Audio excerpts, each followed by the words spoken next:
Agradecemos a Dios que nos da este enorme privilegio esta tarde de poder estar en su casa. Y bien lo decía esa alabanza, es que la fidelidad de Dios ha sido grande para con cada uno de nosotros. Tendríamos mucho que decir y mucho que testificar acerca de las bondades y de las misericordias que Dios ha tenido con cada uno de nosotros. Sea bienvenido cada uno de ustedes a la casa del Señor, los hermanos, los amigos que hoy están con nosotros, las personas que nos siguen en esta transmisión. Siempre lo digo, lo que es de uno nadie se lo quita, ¿verdad? Porque yo había delegado la prédica, pero yo decía, oiga, a lo mejor yo voy a predicar en la tarde. Y el Señor hizo que enfermara al pastor general. Y exacto, me tocó predicar. Y aquí estamos. Medio se sintió bien y ahí anda. Yo le digo, ¿y qué andas haciendo aquí? Le digo, no, le digo, ya se me pasó un poquito, me dijo, y aquí ando. Pero Dios ha sido bueno. Dios ha sido bueno. Libro de Mateo, capítulo 28, los primeros 10 versículos. Es como una pregunta. ¿Ha resucitado? Pues como hoy dijo el hermano Eric hace un momento, se celebra tradicionalmente la resurrección. Y andaba yo eso en mi mente. Y bueno, y para nosotros, ¿qué significa eso? ¿Qué celebramos? ¿Qué deberíamos de hacer, verdad? Y vamos a tratar de despejarlo en un par de palabras. ¿Qué significa eso para nosotros? ¿Cómo deberíamos nosotros de vivirlo? ¿Lo tenemos? Pasado el día de reposo, al amanecer del primer día de la semana, vinieron María Magdalena y la otra María a ver el sepulcro. Y hubo un gran terremoto. Vea qué interesante, porque hubo un terremoto cuando murió y hubo otro terremoto cuando resucitó. Porque un ángel del Señor, descendiendo del cielo y llegando, removió la piedra y se sentó sobre ella. Su aspecto era como un relámpago y su vestido blanco como la nieve. Y de miedo de él, los guardias temblaron y se quedaron como muertos. Mas el ángel respondiendo dijo a las mujeres, o sea, eso estaba pasando mientras los guardias estaban como muertos, las mujeres estaban expectantes y temerosas. Dijo a las mujeres, no temáis vosotras, porque yo sé que buscáis a Jesús. Oiga, el que fue crucificado no está aquí, pues ha resucitado como dijo. Venid, ved el lugar donde fue puesto el Señor. E id pronto y decid a sus discípulos que ha resucitado de los muertos. Y aquí va delante de vosotros a Galilea. Allí le veréis. He aquí, os lo he dicho. Entonces ellas, saliendo del sepulcro con temor y gran gozo, fueron corriendo a dar las nuevas a sus discípulos. Y mientras iban a dar las nuevas a los discípulos, he aquí Jesús les salió al encuentro diciendo, salve. Y ellas, acercándose, abrazaron sus pies y le adoraron. Entonces Jesús les dijo, no temáis, id, dad las nuevas a mis hermanos para que vayan a Galilea y allí me verán. Pueden tomar sus asientos y que el Señor nos bendiga abundantemente en su palabra. Pensaba que con Jesús se inaugura una nueva era. Claro, la gracia de Dios está implícita desde el principio hasta el final en la Biblia y desde el principio de la fundación del mundo y del universo, porque Dios tiene un plan. Lo hemos estado viendo estos últimos 3 meses en las reuniones familiares. Si usted no se ha congregado en las reuniones familiares, usted no sabe lo que se ha perdido, porque eso ha sido muy buenísimo. Entonces, desde ahí, pero con el nacimiento de Jesús, se inaugura esa nueva era, la era de la gracia. Inclusive algunos se atreven a decir una nueva creación. Claro, todas estas cosas son figuras que decimos como 1000 por hora, pero exactamente es eso. La era en que Jesús está cumpliendo el plan del Padre y a través de su vida va a proveer salvación para todo el mundo. Esto se escucha bien sencillo y bien bonito, ¿verdad? Pero esto tiene un grande significado. Y Lucas capítulo 2 versículo 10 hasta el 14 dice eso, cuando el nacimiento de Jesús. Pero el ángel les dijo, había unos pastores ahí, Jesús ya nació y se manifiesta. La gente tiene miedo porque, claro, muchas veces el mensajero de Dios lo que traía era juicio, lo que traía era espada, o el que lo veía era muerto. Y él les dice, tranquilos, no teman, porque he aquí os doy nuevas de gran gozo. Oiga, qué bonito, que será para todo el pueblo, que os ha nacido hoy en la ciudad de David un Salvador, que es Cristo el Señor. O sea, había mucha gente en la expectativa esperando redención, esperando salvación. Y el ángel del Señor llega y dice, se ha cumplido el momento, se ha llegado la hora. en que Jesús ha provisto salvación para su pueblo. Esto servirá de señal. Hallaréis al niño envuelto en pañales, acostado en un pesebre, y repentinamente apareció con el ángel. Bien bonito pensar en esto, una multitud de las huestes celestiales que alababan a Dios y decían: gloria a Dios en las alturas y en la paz, buena voluntad para con los hombres. O sea, las intenciones de Dios para con la humanidad son buenas. Esto es lo que decían los ángeles. Qué bonito. Y usted ya se está preguntando, ¿y cómo es que si estamos hablando de la resurrección, el hermano está hablando del nacimiento? Pues es que hay que retroceder hasta ahí, pues, ¿verdad? Bueno, a mí me gusta siempre ir hacia atrás y después llegar de nuevo de donde he tomado los versículos. Entonces, bajo todo ese contexto, luego pensar en toda la vida de Jesús, esos 3 años y medio, ese tiempo, ese momento glorioso cuando Él está en la sinagoga leyendo el rollo de Isaías y dice: el Espíritu del Señor está sobre mí por cuanto me ha enviado para dar buenas nuevas, para traer salvación, para libertar, para anunciar el año agradable de Jehová. Cierra el rollo y dice: hoy se ha cumplido esta profecía delante de ustedes. Eso es tremendo. Y aunque, hermanos, cuando uno revisa la historia, se dice que hubieron en una época muchos aspirantes al Mesías, solamente en Jesús se cumplen todititas estas profecías. Y aunque hubiera muchos aspirantes, ¿por qué cree que Roma los tenía así? Porque cualquier levantamiento los mataba. Pero solamente en Jesús se cumple toditito esto a cabalidad. Entonces estamos bajo todo ese contexto. Estamos dando grandes saltos. Y entonces tenemos a Jesús expirando en la cruz, gritando: Elí, Elí, lama sabachthani. Dios mío, ¿por qué me has abandonado? Ese cuadro, hermano, es duro, es doloroso, es un cuadro difícil. Y la gente decía: Elías llama. No, está como: Señor, es un momento angustiante. A veces nos hacen pensar como que Jesús, en su forma humana, pero como también tenía una parte divina, no sentía nada ni le dolía nada, como que estaba indiferente ahí clavado. Es que sintió todo el dolor. No dice que llegó un momento en que su sudor era como gotas de sangre. Hematomatrose, algo así se llama el fenómeno ese. Se me olvida bien el nombre. Pero está bajo todo ese contexto. Un pastor me gustó muchísimo porque de repente hay conservatorios cuando nos reunimos con algunos y dice que Jesús estaba ahí y tenía que darle cumplimiento a todas las profecías acerca de él. Y dijo: ¿qué falta? ¿Qué falta? O sea, él está muriendo, está sufriendo, pero está pensando: ¿qué falta que se cumpla? Para que no le quede duda a esta gente de que yo soy Jesús, el Hijo de Dios, el Salvador del mundo. Dice: tengo sed. Y pidió agua. Y conocemos también, le llevaron vinagre. Es interesante, pero está ahí, dice: consumado es. Y en ese momento, dice la Escritura, expiró. En ese momento entregó el Espíritu y murió. Y lo que yo les decía, la tierra tembló. Se tembló cuando murió. Y fíjese que aún muriendo le da vida a la gente, porque dice que un montón de los santos que habían sido muertos resucitaron en ese momento. Pero en ese momento la tierra tembló también cuando resucitó.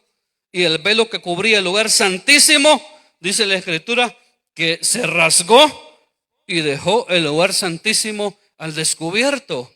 Y nosotros decimos: un cuarto se abrió, se le rompió la cortina. Pues sí, porque como no entendemos lo que significaba ir al templo, estar en los atrios, estar en el lugar santo, estar en el lugar santísimo, eso era un honor, era reverencia, era respeto. Estar en todos esos lugares, y no todos podían estar en esos diferentes niveles en los que estaba dividido el templo. Y claro, y entonces la gente tenía esa conciencia de que ese Dios al que adoraban como que estaba un poco distante, porque llegaban hasta los atrios y para allá se hacían cargo los sacerdotes y los sumos sacerdotes, que se presentaban una vez al año al lugar santísimo. Y se dice que aún estos hombres pasaban un proceso de purificación y entraban como con una cuerda atada a la cintura y unas campanitas, y mientras ellos auspiciaban delante del Señor, su movimiento hacían sonar las campanitas y decían: está vivo, el sumo sacerdote está vivo.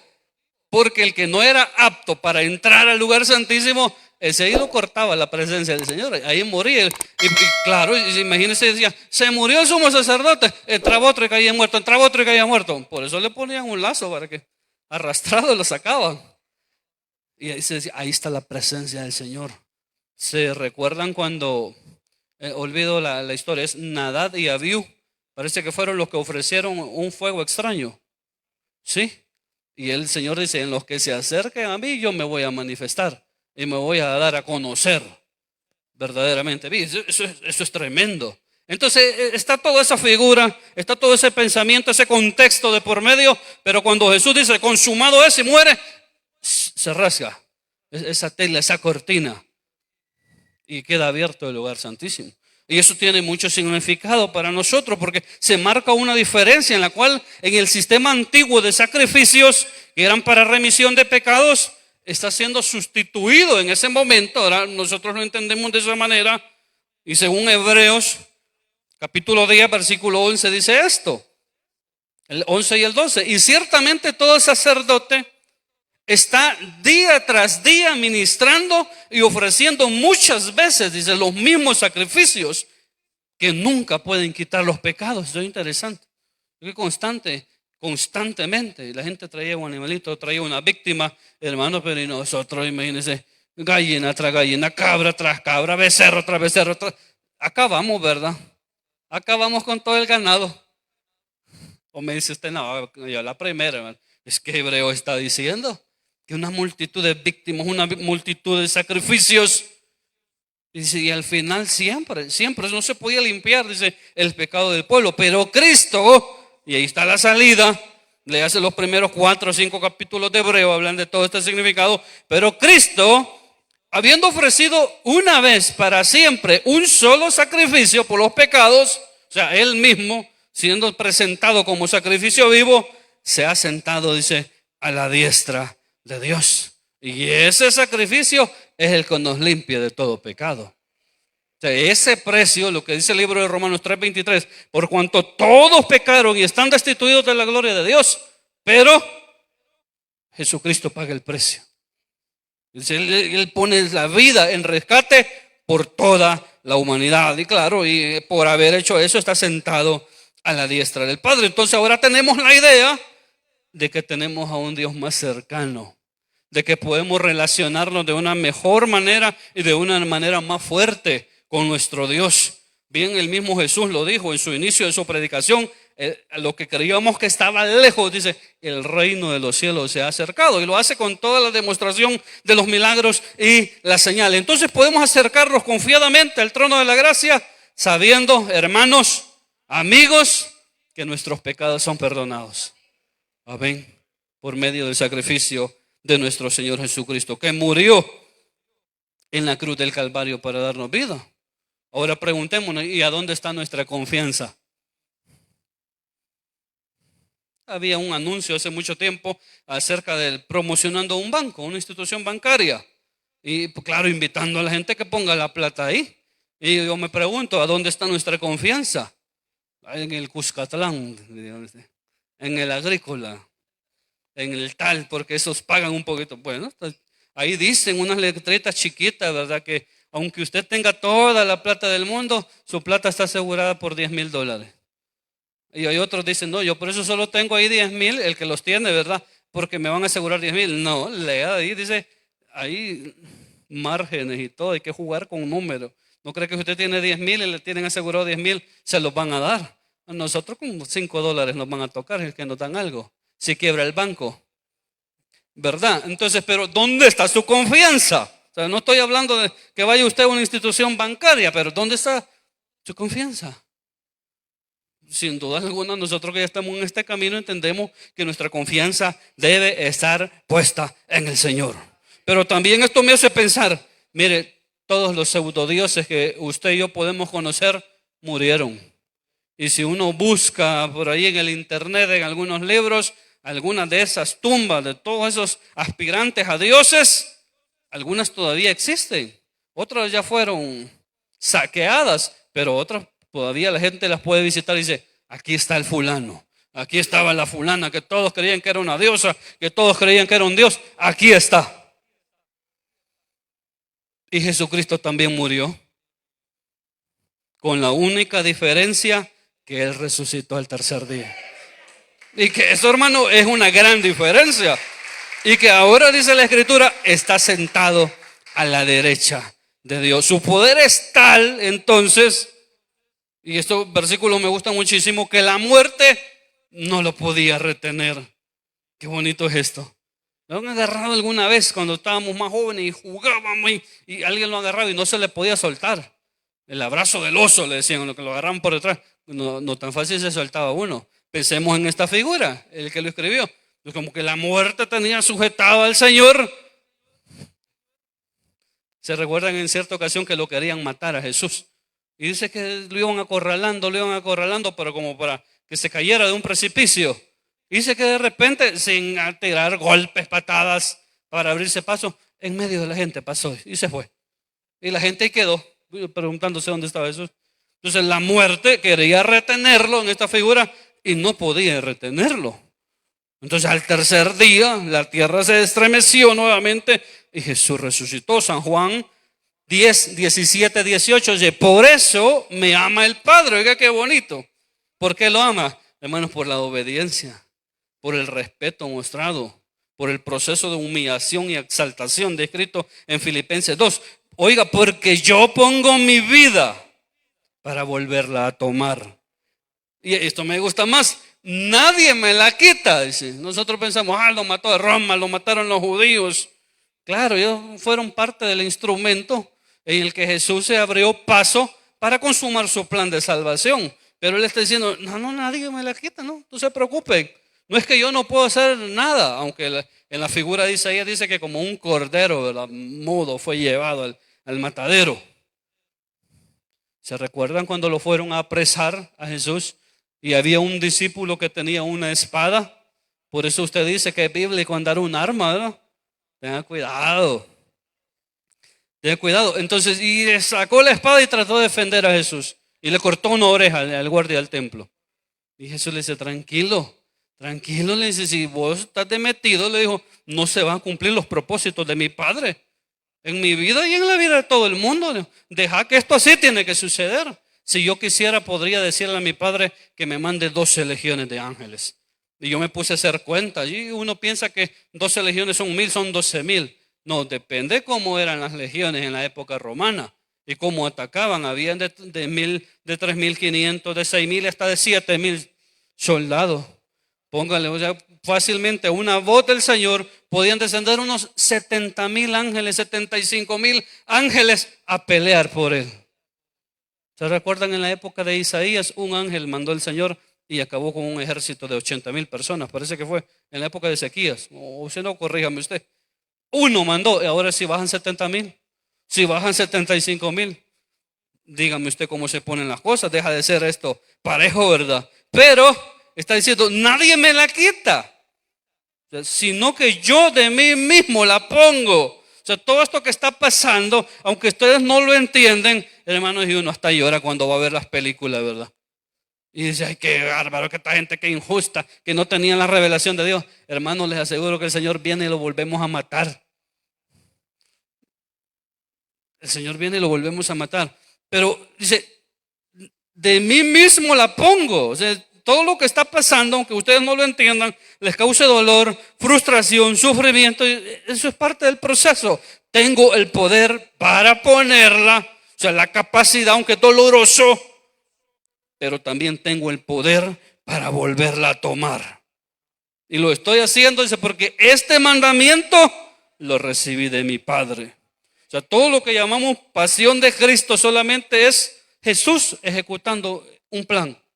Todo lo que llamamos la pasión de Cristo es Jesús ejecutando el plan de salvación para traer redención al mundo entero. Estamos entonces en una era de gracia. En una era, hermanos, donde a Dios le plació, o sea, Dios ha pagado el precio que se tenía que pagar para que usted y yo digamos, somos hijos de Dios. Una época de la gracia, claro, no debemos de confundir la gracia con aceptación de pecados, sino la gracia como perdón, como redención, como transformación de la vida del ser humano para poder gozar plenamente de la salvación que Dios nos ofrece. Pero estamos entonces en ese proceso. Y gracia, una nueva creación, dije en otras personas, para el mundo entero. Eso debería ser motivo, hermanos y hermanas, para que nosotros viviéramos con un gozo continuo, entendiendo que nuestro Dios vive, entendiendo lo que nuestro Dios ha hecho por nosotros. Debería ser motivo de gozo continuo. La Escritura dice, hay que estar siempre gozosos. Y así deberíamos de vivir nuestra vida, con esa alegría, con esa expectativa. Y entonces, si hemos descrito rápidamente todo este proceso, entonces, ¿qué significa para nosotros? ¿O cómo deberíamos de vivir nosotros esta idea de la resurrección, de que Jesús ha resucitado? Porque los discípulos que no sabían, unos iban camino a Emaús y se encontraron con Jesús y ni lo reconocieron y le iban contando, mira, nació un profeta. Nosotros creíamos que él era la salvación de nuestro pueblo, pero lo mataron y hoy ya es el tercer día. Iban decepcionados. Cuando Jesús encuentra a algunos de sus discípulos ahí a la orilla del lago, si esos ya habían vuelto a su oficio, entonces estaban ya pescando de nuevo, porque creían que el proyecto se había acabado, pero apenas estaba por comenzar. Entonces, ¿cuál debe ser nuestra actitud? Claro, hermanos, ellos no lo sabían. Nosotros, como lo leemos ahí de carrera en los evangelios, decimos, estos discípulos estaban dormidos. Es que es el contexto que les tocó vivir a ellos. Nosotros tenemos toda la revelación completita, de principio a fin ahí. Somos privilegiados en nuestros tiempos de tenerlo así. Entonces, ¿qué pasa? Básicamente, entonces Dios, su Hijo, merece toda nuestra honra. Merece que lo honremos. Porque lo que Él ya hizo por nosotros merece la honra. Los primeros capítulos del libro de Romanos dicen que bastaría con que el ser humano vea la creación, lo grandioso de la creación, el cielo, la tierra, todo lo que hay, la flora, la fauna, y volviera su mente y su corazón a Dios. Eso es especial, pero dice que el ser humano insistió en no querer ver hacia Dios y por eso Dios lo entregó a una mente reprobada. Pero entonces merece nuestra honra, merece toda nuestra alabanza. Pero ¿y qué es esa honra? Pues luego del bautismo de Jesús y también en el momento de la transfiguración se escuchó la voz del Padre que decía, este es mi Hijo amado en quien tengo complacencia. Este es mi Hijo amado que me agrada, que me obedece, que me respeta. Eso es bonito. Filipenses el capítulo 2, lo he citado muchas veces en los últimos sermones, habla de ese proceso de la humillación y de la exaltación de Cristo. Y que por tal motivo, entonces Cristo recibe ese título, ese honor, ese poder y esa gloria de parte del Padre. Que dice que en el nombre de Jesucristo se doble la rodilla de todo lo que está en el cielo, en la tierra, debajo de la tierra, y todo nombre confiese que Jesucristo es el Señor. Entonces, ¿cómo debemos nosotros honrarle? ¿Qué es lo que significa para nosotros eso? Para otras personas, un hombre se murió y dicen que resucitó 3 días después. Y no significa nada, pero para nosotros, hermanos, que significa eso tan sencillo, que un hombre murió y resucitó, es que no es cualquier hombre, es Jesús, el Hijo de Dios. Y ya dije, hay muchos pseudodioses enterrados por ahí, pero solo uno, Jesucristo, murió y resucitó. Entonces, pero la honra, hermanos, no está relegada a estas 2 horitas que venimos al templo, ¿verdad? O dígame usted, porque pues a veces decimos, aquí vengo, padre, madre, te voy a honrar. Todo el año no le habla, no lo ve. Dice, este hijo desgraciado lo mismo me dice cada vez que lo veo, pero el día del padre le lleva un regalo. ¿Será eso honra? No, es que el mío me abandonó. Sí, pero la palabra dice que lo honres. O sea, ¿cómo le vas a hacer? Yo dije en el sermón del jueves, es un proceso, ¿verdad? Que te va a llevar a que alcances esa madurez como persona y puedas honrarlo, puedas respetarlo, tengas la capacidad de escucharlo aunque no estés de acuerdo con él. Pero ¿será eso? Esas 2 horas que venimos a estar aquí y ya el Señor se siente honrado y después volvemos a nuestra antigua vida. Claro, porque muchas personas en este proceso en que hemos estado últimamente, donde parece que ha habido mucha reverencia, pero mucha gente estaba con la expectativa que el Señor resucitara ya. Pues como hoy resucita, que Él resucitara ya. Como resucitó en la mañana, ya ahorita hay un montón de gente borracha. Y no es precisamente celebrando que resucitó el Señor, sino que porque yo necesito que resucite, porque esta semana lo estoy honrando. O sea, yo esta semana lo estoy respetando. No he comido de esto, no he comido de lo otro, ni a la señora he tocado. Pero como ya resucitó, ¿me entiendes? O sea, de verdad esa es la honra que Dios quiere. Esa es la manera en que reconocemos, eso significa el sacrificio de Dios para nosotros, que es resucitado. O sea, de esa manera lo estamos respetando como los hijos, ¿verdad? Que solo cuando el papá y la mamá están enfrente, lo respetan. Ya cuando el Señor y la señora no están, no lo respeta. Entonces, ¿cómo se honra? Esas horas, viniendo un par de horas al culto, haciendo algunos recorridos, ¿verdad? Mucha gente lo hace de rodillas. En nuestro contexto, mucha gente dice, no, y no le quiere dar la espalda porque considera que este lugar es muy santo, más santo que está ahí. Aunque todos deberíamos de ser santos porque hemos sido reservados de parte de Dios, o sea, consagrados de parte de Dios, y estamos en un proceso de santificación. Y la gente sale, no dice, yo no le voy a dar la espalda al púlpito, y se va hasta que sale de allá. De esa manera está honrando al Señor. ¿Será esa la honra que el Señor quiere?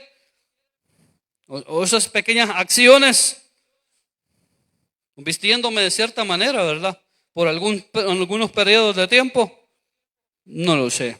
El libro de Samuel, el primer libro de Samuel, capítulo 15, el versículo 22, dice cosas interesantes, porque David fue a la guerra. Dios le dijo, destruía a los amalecitas. Hay razones por las cuales, Saúl, por las cuales Saúl iba a la guerra y iba a destruir a los amalecitas. Dios tenía un pleito con los amalecitas porque fueron tropiezo para Israel. Destruirlos del todo, le dijo el Señor. Cuando regresa, conocemos la historia, les dice que el ganado mayor, o sea, lo mejor del ganado. Nosotros como ni sabemos de vacas, de reses, de bueyes, a nosotros nos da igual, pero en ese contexto agrícola, cuando la gente vio el ganado, dijeron, qué tremendo esto para dedicárselo al Señor. Y comenzaron a decirle a Saúl, mira Saúl, esto no lo vamos a matar, ¿cómo vas a creer? Estas pérdidas.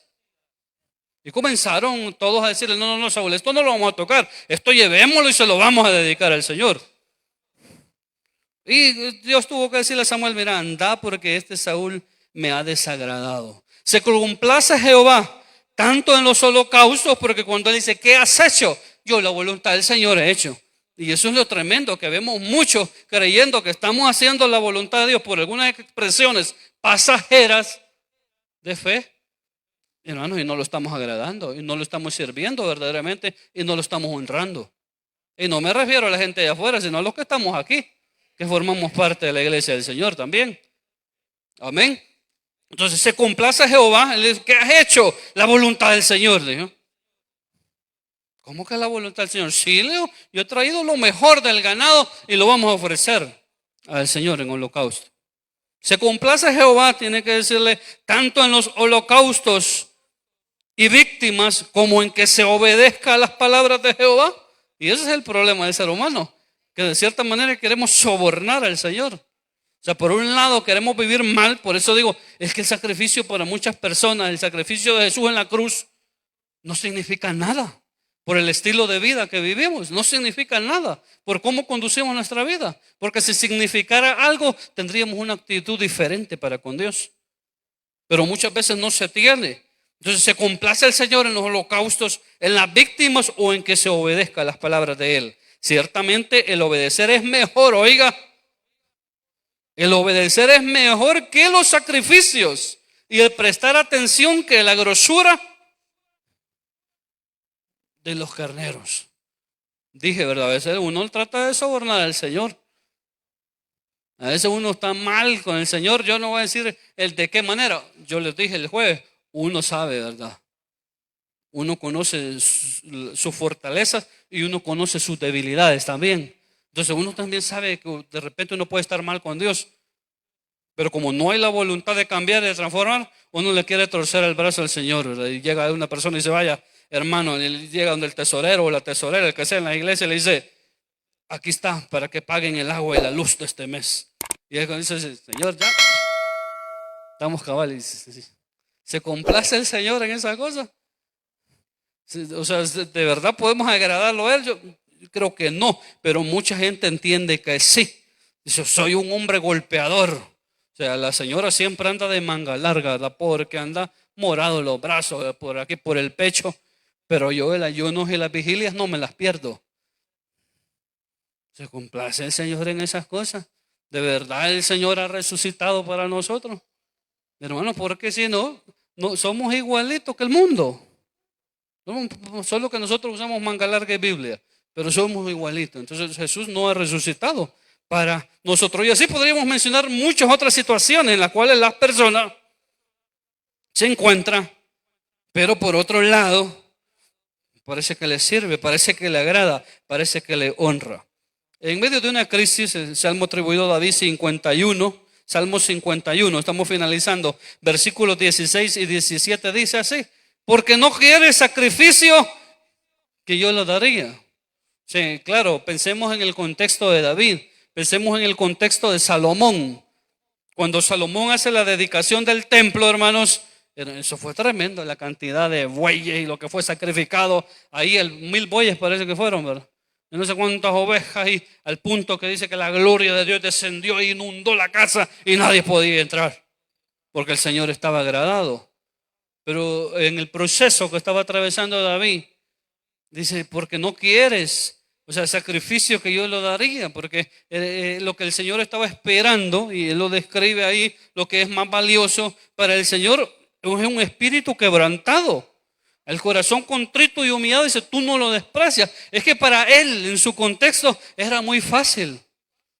Por eso no había el deseo, en verdad, de transformación, el deseo de ser cambiado. Porque para Él era muy fácil decir, hey, vayan a traer 100 bueyes y mátenlos ahí, lo vamos a dar para el Señor. Es una actitud hasta con indiferencia, con arrogancia. Y por eso David está diciendo, es que tú no quieres sacrificio que yo lo daría. Es que eso es bien fácil. Es que eso es bien sencillo, pero lo que el Señor quiere, no quiere es holocausto, dice. Los sacrificios de Dios son el espíritu quebrantado. O sea, verdaderamente arrepentido, que quiere cambiar, que tiene el deseo genuino de cambiar. El corazón contrito y humillado, dice, tú no lo desprecias. Entonces a Dios se le honra obedeciéndole. Eso es fácil, eso es sencillo. Hasta los padres se sienten complacidos cuando un hijo, cuando una hija le obedece. O se siente enojado usted. Vaya, este bicho qué raro me ha salido, que muy bien se porta. Solo 10 se lleva. ¿Qué padre se pone así? El padre está feliz, el padre está contento. Así se sentía Dios cuando dice, este es mi hijo amado en quien tengo complacencia. Entonces se le honra obedeciéndolo. Pero para obedecerlo, esto es un proceso fácil descrito ahí, para obedecerlo hay que conocer su palabra. ¿Cómo invocarán, dice la Escritura, a un Dios en el cual no han creído? O sea, si no hay quien les diga. Entonces, ¿cómo uno va a obedecer si no conoce? Debemos de conocer la voluntad de Dios que está reflejada, hermanos, en su palabra.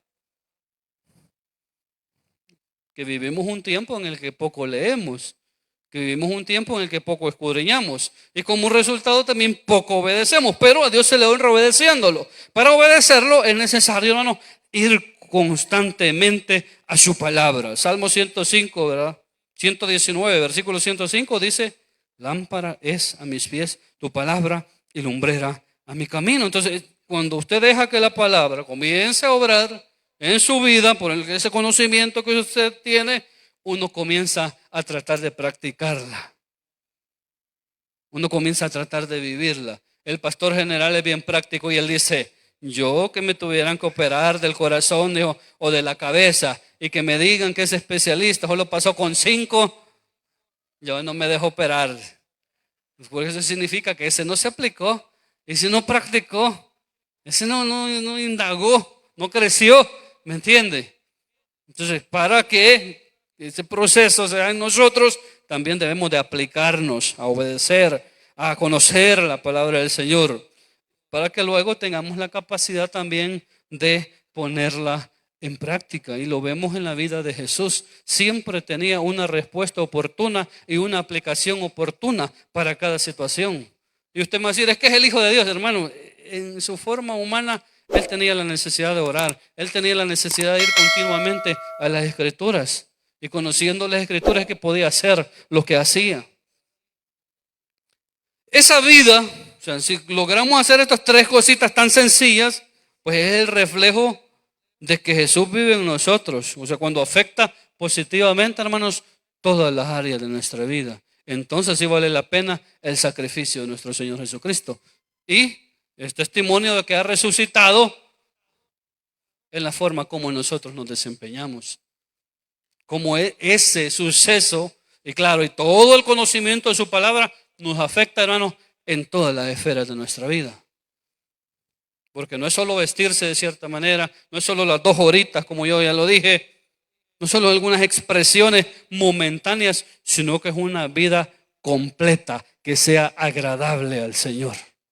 No solamente cuando estamos aquí, yo siempre se los digo en broma, hermanos, aquí nos vemos todos campeones, victoriosos, cristianos. Pero el desafío también es cuando estamos afuera, cuando vamos en nuestro vehículo, cuando estamos ahí en la fábrica, en el negocio, en el lugar de estudios, cuando nos relacionamos con otras personas, es donde demostramos que de verdad el Señor ha resucitado, porque su sacrificio ha transformado verdaderamente nuestras vidas, hermanos. Es en nuestro vocabulario. Hay gente cuando se enoja le reparte a todo, ¿verdad? Puede haber estado, por eso dice Santiago, con esta misma boca que adoramos al Señor, o sea, la lengua, ¿verdad? Maldecimos a los hombres que están hechos a imagen y semejanza del Señor, ¿verdad? Estamos adorando al Señor aquí, pero cuando llegamos, estos hijos de la gran, y le reparte a todos. Y somos cristianos, y somos servidores. Y nos da risa, pero algunos de nosotros sí estamos. Entonces, como que el sacrificio todavía no nos está haciendo efecto, ¿eh? Lo que eso implica. ¿Cómo debería transformar nuestra vida? El trato a las demás personas, la paciencia, la honestidad y la justicia, hermano. Son actitudes que deben de abundar en nuestras vidas. Si Él dio lo mejor por mí, yo también puedo dar lo mejor por el Señor, entendiendo lo que Él ya hizo en mi vida. En pocas palabras, hermanos, si una persona, teniendo todo este contexto de frente, teniendo toda esta realidad de parte de Dios y su Hijo Jesucristo, pero aún persiste en coquetear con el mundo, en las mismas mañas y manías que tenía antes de conocer esta verdad, hermanos, entonces el sacrificio del Señor ha sido en vano. Entonces no nos hemos tomado en serio lo que el Señor ha hecho, y para nosotros o para esas personas Jesucristo todavía no ha resucitado. Y el último elemento también, que es parte, Jesús les dijo, ¿verdad? Después de que Él les dice a sus discípulos, toda potestad me es dada en el cielo y en la tierra. Por tanto, dijo, vayan y hagan discípulos a todas las naciones, bautizándolos en el nombre del Padre, del Hijo y del Espíritu Santo. Es otro elemento que no debe faltar en nosotros. Si tenemos el gozo, la alegría, si sabemos que estamos en el lugar correcto, si nuestra confianza está puesta en Dios, debemos de comunicar a otras personas la riqueza del Evangelio. No importando todos los esfuerzos que tengamos que poner de nuestra parte para que otros conozcan también la verdad del Evangelio. Que el Señor les bendiga, hermanos, hermanas. Damos gracias al Señor por su palabra. Y pues que Él nos ayude, que cada día valga la pena lo que Él ya hizo por cada uno de nosotros, y nosotros podamos vivir como cristianos, como creyentes, al más alto nivel. Esta tarde, antes de pasar a los anuncios, hay personas que hoy nos visitan que no tienen al Señor en su corazón.